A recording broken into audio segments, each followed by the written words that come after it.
तो दोस्तों स्वागत है आपका मेरे इस यूट्यूब चैनल पे। और यहाँ पे हम आपको मैथ्स के इंपॉर्टेंट क्वेश्चन कराने वाले हैं। मैथ्स के जो भी इंपॉर्टेंट क्वेश्चंस हैं उनको कराएंगे और ये सारे क्वेश्चंस आपके एग्जाम्स में काम आने वाले हैं, जो भी अभी हाल फिलहाल में आपका एग्जाम होने वाला है। तो शुरू करते हैं। पहला क्वेश्चन आपके सामने। 3 कक्षाएं ABC, इन कक्षाओं में क्रमशः 30, 45 और 75 छात्र हैं। प्रत्येक कक्षा को समूह में विभाजित किया जाना है। प्रत्येक समूह समान संख्या में छात्र होने चाहिए। प्रत्येक समूह केवल एक कक्षा के छात्र होने चाहिए। प्रत्येक छात्र एक समूह का हिस्सा है। प्रत्येक समूह छात्रों की अधिकतम संख्या। आपको पता है मैक्सिमम वैल्यू की जब भी बात करेगा तो आपको क्या निकालना है? SCF क्या बोलते हैं? महत्तम समापवर्तक। ठीक है, महत्तम समापवर्तक। ठीक है, तो आपको पता है 30, 45 और 75 का मासा क्या होगा? आपको पता है 15। ठीक है, आंसर कौन सा हो जाएगा? सी। मासा का मतलब है वह बड़ी से बड़ी संख्या जो इन संख्याओं को काट दे। बड़ी से बड़ी संख्या जो 30, 45 और 75 को काट दे, तो आपको पता है कौन सी है? 15 है। अगला क्वेश्चन आपके सामने, क्वेश्चन नंबर 2 इस सीट का। 27 का क्यूब माइनस 22 का क्यूब का मान पूछा है। तो आपको पता है A cube minus B cube का फॉर्मूला क्या होता है? A minus B, A square plus B square plus A B. अगर आप यहाँ पे इसकी वैल्यू रखेंगे तो आपको पता है 27 माइनस 22 और अंदर क्या आ जाएगा? 27 का स्क्वायर प्लस 22 का स्क्वायर प्लस 22, 27 इंटू 22। आपको पता है ये सॉल्व करने पे कितना आएगा? 5 इंटू ये वैल्यू यहाँ पे जो कुछ भी आएगी। आपको पता है पूरा पूर्णांक लाने के लिए 5 गुणा हुआ होगा। अब 5 के गुणा करने में ना तो 8 आएगा, ना तो 3 आएगा, ना तो 3 आएगा, तो क्या आंसर आएगा? ये। अगला क्वेश्चन आपके सामने, क्वेश्चन नंबर 3। एक कार ए से बी 40 की गति से और बी से ए 60 की गति से आती है। मान लो 2 पॉइंट है ए और बी। ठीक है, कार किसकी स्पीड से जाती है? इधर से 40 किलोमीटर पर आवर की स्पीड जाती है, उधर से किस स्पीड से आती है? 60 किलोमीटर पर आवर की स्पीड से इधर से वापस आती है। कार की औसत गति पूछी है, तो एवरेज स्पीड को ही बोलते हैं औसत गति। ठीक है, औसत गति तो क्या होती है? 2 × 40 × 60 अपॉन 40 + 60। अब जब आप इसको हल करेंगे तो आएगा 2 × 40 × 60/100। ये दो बिंदी से ये दो बिंदी कट जाएंगे, 2 × 4 = 8 × 48। आंसर कौन सा है? 48। अगला क्वेश्चन आपके सामने, क्वेश्चन नंबर 4। नित्य अपनी कार घर से 30 किलोमीटर गति से चलाती है और थिएटर 60 मिनट देरी से पहुंचती है। अगली बार वह अपनी गति 5 किलोमीटर बढ़ा देती है, 30 मिनट की देरी से पहुंचती है। पहले वो क्या कर रही थी? 30 किलोमीटर पर आवर की गति से जा रही थी, तो उसे क्या हो रहा था? 60 मिनट ज्यादा लग रहे थे। अब उसने क्या किया? गति अपनी कितनी कर दी? 35 किलोमीटर पर आवर। अब उसे क्या हो रहा है? 30 मिनट की देरी हो रही है, तो उसे कितना लग रहा है? 30 मिनट ज्यादा लग रहा है। तो दूरी पूछी है, तो मैं आपको बता दूं, दूरी का सीधा फॉर्मूला होता है पहली स्पीड इंटू दूसरी speed upon S1 minus S2। दो ऊपर तो दोनों चालों को गुणा कर लेते हैं और नीचे दोनों चालों का अंतर है, तो यहाँ पे टाइम का डिफरेंस आता है, टाइम का अंतर। ठीक है, अगर आप यहाँ पे वैल्यू रखें तो क्या आ जाएगा? पहली स्पीड क्या थी? 30, फिर बाद में कितनी हो गई थी? 5 बढ़ गई थी 35। दोनों चालों में अंतर कितना है भाई? 5 किलोमीटर का। इंटू समय में क्या अंतर हो जाएगा? पहले 60 मिनट ज्यादा लग रहे थे, फिर 30 मिनट ज्यादा लग रहे थे, तो इन दोनों का जो अंतर है वो कितना है? 30 मिनट। तो आप यहाँ पे 30 मिनट इसको घंटे में बदलना पड़ेगा, तो 30/60। जब आप इसको हल करेंगे तो 30 से 60 दो बार, 5 से काटोगे 6 बार, 2 से काटोगे तो 3, तो 35 × 3 कितना होता है? 3 × 35 बराबर होता है 105, 105 किलोमीटर। दूरी कितनी आ गई? 105। ये अच्छा क्वेश्चन है ना? आपको आना चाहिए। नेक्स्ट क्वेश्चन है, क्वेश्चन नंबर 5 के सामने। एक आयोग ने एक विशेष कोड में अपनी रिपोर्ट प्रस्तुत की जिसमें 20 सीट है। प्रत्येक में 55 पंक्तियां हैं, 20 सीट थी और ऐसी पंक्तियों में 65 अक्षर हैं। इस रिपोर्ट को उन सीटों में कम किया जाता है जिनमें 65 पंक्तियां हैं और 70 अक्षर हैं। तो पूछा है सीटों की संख्या कितनी है। मान लो 65 अक्षर है ना, पहली वाली सीट में कितने अक्षर बनेंगे? तो आप बोलेंगे 20 सीट है, 55 पंक्तियां हैं और 65 अक्षर है। ये टोटल होगा अक्षरों की संख्या। टोटल जो काम होगा, जितने अक्षर टाइप होंगे वो ये होंगे। फिर वो कह रहा है इसे ही, पहले जो 20 सीट थी वो कह रहा है सीटों की संख्या में प्रतिशत कमी कितनी करें। मुझे नहीं पता, मैंने मान लिया S सीट होंगी बाद में दूसरी बार, और पंक्तियां कितनी रहेंगी? 65, और अक्षर कितने होंगे? 70। तो यहाँ से पहले सीट की वैल्यू निकालो कितनी होगी सबसे पहले। तो जब आप इसको हल करेंगे तो बिंदी से बिंदी खत्म हो जाएगी और दो नहीं कटेगा, 5 से काट लो 13, 5 से काटोगे 11। तो ये आ गया 11 2 62 टू 2 × 11 22 इंटू 65/13 से 91 बराबर आ गया ये S। और कट जाएगा 13 7 91, 13 5 65, तो 22 5 110/7 सीट की संख्या आ गई। तो टोटल अगर सीट अगर डिवाइड करेंगे तो 7 7 4, 7 5 35, 5 7 7 49, 15.7 कुछ आएगा लगभग अप्रोक्स में सीट की वैल्यू। आप खुद बताइए, जब अगर किसी चीज को बनाना है और सीट होगी तो सीट तो पूरी वैल्यू होगी, तो 15.7 का मतलब क्या हो गया? कितनी सीट है? 16 सीट लगेंगी। और पहले सीट कितनी थी? पहले जो सीट्स थी वो थी 20, अब कितनी लग रही हैं? 16। अंतर कितना हो गया? 4 का। तो वो कह रहा है कि सीटों में प्रतिशत कमी किसके निकट है। तो पहले सीट 20 यूज हो रही थी, अब 16 यूज हो रही है। 4 का अंतर है, 4/20 इंटू 100, तो कितना आ जाएगा? लगभग आ जाएगा 4 से काटोगे 5, 5 से काटोगे 20, 20% की कमी करनी पड़ेगी। आंसर कौन सा हो गया? ए। ये अच्छा क्वेश्चन है, इसको थोड़ा अच्छे से देखिए वीडियो को ताकि आपको समझ में आए। नेक्स्ट क्वेश्चन है 6 आपके सामने है। रामू ने साधारण और चक्रव्याज दोनों पर समान राशि का निवेश किया। दोनों राशियों का समय अवधि 2 वर्ष है और ब्याज की दर 10% है। वर्ष के अंत में प्राप्त दोनों ब्याजों में 1500 रुपए का अंतर है निवेश की गई धनराशि। तो मैं आपको बता दूं, साधारण ब्याज और चक्रवृद्धि ब्याज का 2 वर्ष के अंतर की बात करेगा जब भी, तो यहाँ पे जो धनराशि होती है उसको निकालने का एक शॉर्ट तरीका है। धनराशि बराबर होता है मूलधन इंटू दर का स्क्वायर बटे 100। इसको आप हल कर लो, आंसर आ जाएगा आपका। सॉरी, यहाँ पे धनराशि नहीं होता, ये गलत कर दिया मैंने थोड़ा। यहाँ पे क्या होता है, क्योंकि धनराशि तो ऑलरेडी पी होता है ना। यहाँ पे क्या आता है, यहाँ पे आता है ब्याज का अंतर। ब्याज का अंतर बराबर क्या होता है, पी इंटू आर स्क्वायर बटे 100। तो ब्याज में कितने का अंतर है, 1500 का। मूलधन पूछा गया है, दर कितनी है, 10 इंटू 10 बटे 100। पी बटे आर स्क्वायर बटे 100 स्क्वायर होता है, हाँ, इंटू 100 स्क्वायर। तो भाई दो बिंदी से ये दो बिंदी कट गई, इस 100 का गुणा इसमें होता है तो कितना हो जाएगा, 1500 इंटू 100 बराबर आ गया मूलधन। तो 15 पे 4 जीरो कहाँ पे, यहाँ पे, option number A. Next question है क्वेश्चन नंबर 7 आपके सामने। एक नल एक टंकी को 11 घंटे में भरता है।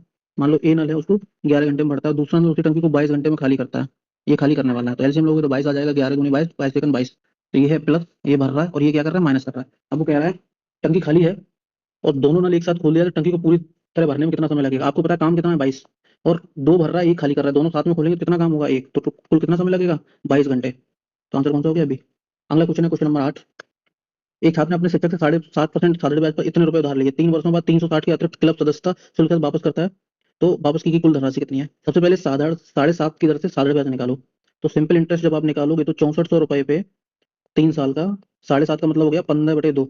इसको आप जब हल करेंगे दो बिंदी से दो बिंदी खत्म हो जाएंगे, दो से काटोगे तो 32। साधारण ब्याज बराबर कितना आ जाएगा, 15×3 = 45, और इंटू 32 × 45। तो आप हल कर लो।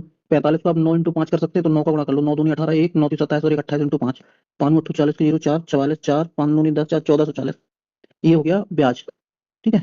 अब कितने रुपए वापस किए हैं उसने ये पूछा है, तो टोटल जो पैसे दिए होंगे वो मूलधन दिया होगा 6400, 1440 रुपए ये दिए होंगे, और क्लब की सदस्यता और दिए 360 रुपए ना। ये सारे रुपए दिए हैं, तो जोड़ दो, 0 0 4 4 8 4 12 की 2, हाथ से लगी 1 6 7 8, कितने हो गए, ये मेरे ख्याल से आ गए 8200 रुपए। ऑप्शन कौन सा हो गया, सी।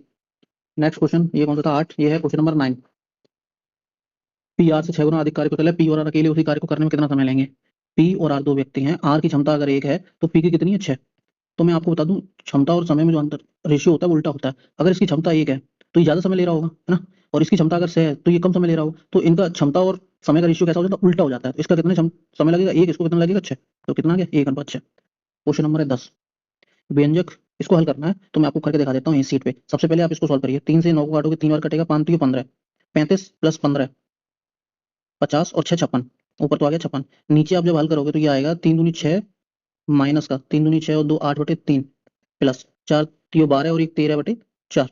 आपको पता है क्रॉस मल्टीप्लाई जब आप करोगे तो 8 चौको 32, माइनस का हो जाएगा 39 हो जाएगा, प्लस का 32, और 39 को जब हल करेंगे, माइनस का 32 प्लस का 39, मैं करके दिखा देता हूँ, माइनस का 32 प्लस का 39/12, है ना। और आपको पता है यहाँ पे डिवाइड बाई 2 हो रहा है, तो इंटू कितना आ जाएगा, 1/2, इसको हल करने के बाद डिवाइड बाई 12, है ना। तो 56 यहाँ पे जब आप इसको हल करेंगे तो 39 8 9 8 17/12, नहीं सॉरी 17 क्यों आएगा, 32 और 39 7 आएगा, प्लस का 7/12 इंटू 1/2 इंटू 1/12, ये आएगा आपका आंसर, है ना। तो आप जब इसको हल करेंगे तो 56 इंटू ये 12 ऊपर चला जाएगा, ये 2 भी ऊपर चला जाएगा, तो 2 × 12/7 × 12, तो 12 से 12 कट गया, 7 से काटोगे 8 बार, और 8 दूनी 16, तो आंसर कितना आ गया, 16। आंसर ऑप्शन नंबर डी सही है आपका। क्वेश्चन नंबर है 11। एक पूर्णांक एन को जब हमने 5 से भाग किया, सॉरी, एन को जब हमने 5 से भागित किया तो शेषफल कितना आया, 3 आ रहा है। अब वो कह रहा है 6n को 5 से भाग लगा दो तो कितना शेषफल आएगा। आप खुद ही बताओ, किसी संख्या को जब n से 5 से भाग लगा रहे हैं तो 3 बच रहा है ना। अगर हम उसका 6 गुना कर देंगे तो रिमाइंडर भी तो 6 गुना हो जाएगा, जैसे पहले 3 बच रहा था 30, इतना ही तो हो जाएगा। इसको जब हम 5 से भाग लगाएंगे तो कितना बचेगा, 18/5, फिर से वही आंसर कितना आ जाएगा, 3। क्वेश्चन नंबर है 12।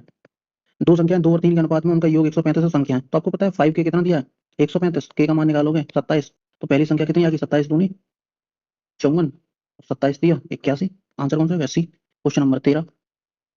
5 इकाइयों की समान त्रिज्या वाले दो वृत्त बाह्य अनुप्रस्थ करते हैं, लंबाई वृत्त के व्यास के बराबर होती है, निम्नलिखित में से कौन सी इकाइयों वृत्त को केंद्र के बीच की दूरी। दो वृत्त हैं ये, और दोनों आपस में बाह्य टच कर रहे हैं, और इसकी त्रिज्या कितनी है, 5, और इसकी भी त्रिज्या कितनी है, 5, वो यही कह रहा है। बाह्य अनुप्रस्थ करते हैं, लंबाई वृत्त के व्यास के बराबर होती है, निम्नलिखित में से कौन सी इकाइयों वृत्त के केंद्र के बीच की दूरी को दर्शाया जाता है। 5 5 कितनी होगी ये दूरी, ये मान लो यहाँ से भी अगर यहाँ अगर देखेंगे तो दूरी कितनी होगी, ये भी 5 होगी, ये भी त्रिज्या 5 होगी, और यहाँ से यहाँ तक अगर हम लाइन ड्रॉ करेंगे तो ये भी 5, ये भी 5, 5 5 कितनी आ गई, 10। क्वेश्चन नंबर है 14 आपके सामने। एक कार की कीमत दो क्रमागत वर्षों में क्रमशः 15 और 20% कम हो रही है। आपको पता है जब दो कंपोनेंट हों एक्स और वाई, और उन्हीं का डेविएशन टोटल पूछा जाए, टोटल कितनी कमी और वृद्धि हुई, तो आपको पता है पहले एक कार की कीमत लगा था 15, माइनस का 20, माइनस माइनस प्लस 15 इंटू 20/100, तो ये कितना आ गया, माइनस का 35 प्लस का 20, 5 3, प्लस का 3 तो माइनस का 32%। तो कितने की कमी हो गई टोटल? 32% की कमी हो गई। अगला क्वेश्चन नंबर है 15। सुरेश के व्यय और बचत का अनुपात 3 और 1 है। सुरेश है ये क्या करते हैं, ये खर्चा और बचत दी हुई है इनकी किस अनुपात में? 3 और 1 के अनुपात में। मैंने मान लिया 300 रुपए और 100 रुपए है, तो आय इनकी कितनी हो जाएगी? आप बोलेंगे 400। ठीक है, इनको जोड़ दिया दोनों को, 300 रुपए खर्च कर रहे हैं और 100 रुपए बचा रहे हैं, तो टोटल कितने रुपए होंगे इनके पास? 400। आय में 25% की वृद्धि होती है, आय को क्या कर दिया है? 25% बढ़ा दिया है, तो 25% का मतलब होता है 1/4। तो 400 का 25% हो जाएगा 100। तो अब नई आय कितनी हो गई? 500। बचत में 20% की वृद्धि होती है, जो 100 रुपए बचा रहे थे इसको कितना 20% बढ़ा दिया है, तो कितनी हो गई है? 120। तो आप बताइए 500 रुपए है उनके पास, 120 बचा रहे हैं, तो कितने खर्च कर रहे होंगे? 380 रुपए। पहले कितने थे? 300, अब कितने खर्च कर रहे हैं? 380। पूछा है उसके व्यय में कितने परसेंट की वृद्धि हुई, तो 300 से 380 कितने बढ़ गए? 80 रुपए बढ़ गए। कितने पे? 300 पे इंटू 100। इससे जब आप इसको हल करेंगे तो आ जाएगा 80/3। जब भागित करेंगे आप तो 3 दूनी 6, 2 20, 3 छक्के 18 और 2 20/3, 26 सही 2/3% की वृद्धि होगी। कहाँ पे? ऑप्शन है डी, यही आपका आंसर है। अगला क्वेश्चन है क्वेश्चन नंबर 16 है 17। हाँ, अगला क्वेश्चन नंबर है आपका 16। ए एक न्यून कोण है, पहले ही बता दिया, tan theta plus cos A बराबर 2 दिया है। ये संभावना कब होती है आपको पता है? जब एंगल कितना हो? 45 डिग्री। यहाँ से हमें ये चीज पता चलेगी, टेन 45 प्लस कॉट 45 बराबर 2 तभी हो सकता है जब ये एक हो, ये एक हो। वैल्यू आप यहाँ पे रख दो, 7 इंटू टेन स्क्वायर, 10 8 ए। तो जब आप 45 रखोगे उस पर मान कितना आएगा? एक ही आएगा माइनस। ऐसे ही 6 इंटू कॉट 45 पे कोई भी घात लगा दो आप, कितना ही रहेगा? एक प्लस 8 इंटू सेक स्क्वायर ए। सेक 45 जब आप रखोगे तो कॉस 45 होता है 1/√2, तो सेक 45 हो जाएगा √2, तो √2 का स्क्वायर वर्ग 2। इसको जब आप हल करेंगे 7 माइनस 6 प्लस 8 इंटू 2, तो 1 प्लस 16 कितना आ जाएगा? 17। यही हमारा आंसर है बी। अगला क्वेश्चन है क्वेश्चन नंबर 17। 200 से 260 की कीमत पर खरीदी गई पुस्तकों को 250 से 300 कीमत पर बेचा जाता है। वो ये कह रहा है कि जब किसी चीज को खरीदो तो 200 से लेकर कहाँ तक खरीदो? 260 तक। और अगर उसे बेचना है तो किस रेट से बेचो? 250 से लेकर 300 रुपए तक बेच सकते हो। तो 25 पुस्तकों को बेचने पर अधिकतम संभावित लाभ, सबसे ज्यादा लाभ हमें कब होगा? हमें लाभ तब होगा जब हम सबसे कम में खरीदें और सबसे ज्यादा हम बेचें, है ना। अधिकतम लाभ, अधिकतम लाभ हमें जब होगा जब हम खरीदें कितने में? 200 रुपए में, और हम बेचें कितने में? 300 रुपए में, तभी तो होगा। वो ये कहना चाह रहा है 200 से लेकर 260 तक मैं खरीदू कहीं भी, और 250 से लेकर 300 रुपए तक मैं बेच दूं। तो मैं 200 रुपए में खरीद रहा हूँ, सबसे सस्ता जो मिल रहा है, और सबसे महंगा बिक रहा है कितने में? 300 में। 300 में बेचूंगा तो मुझे कितने का फायदा हो जाएगा? 100 रुपए का। फायदा कितने का होगा? 100 रुपए का होगा।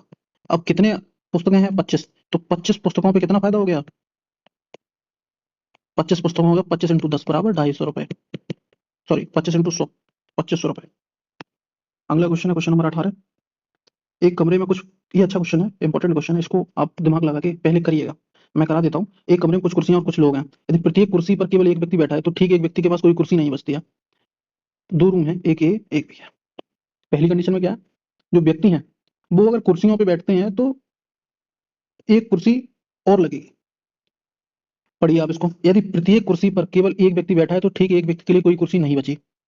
कुछ लोग थे और वो कुर्सियों पर बैठ रहे थे, तो क्या हुआ? एक कुर्सी कम पड़ गई व्यक्तियों के लिए।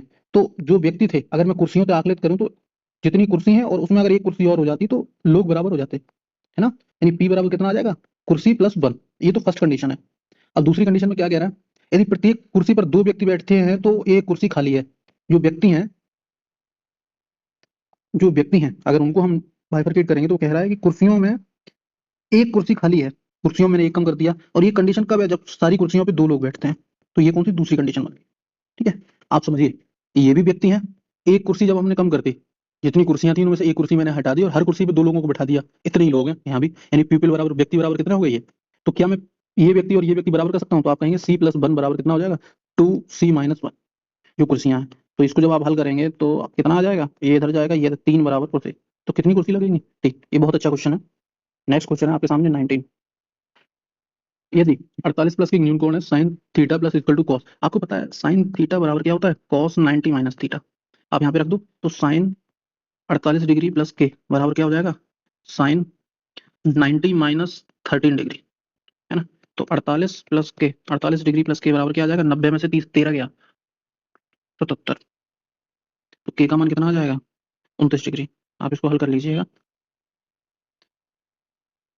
इस वीडियो में इतना ही। अंत तक बने रहे इसके लिए बहुत बहुत धन्यवाद, और इस चैनल को प्लीज लाइक करिए, शेयर करिए एंड सब्सक्राइब करिए।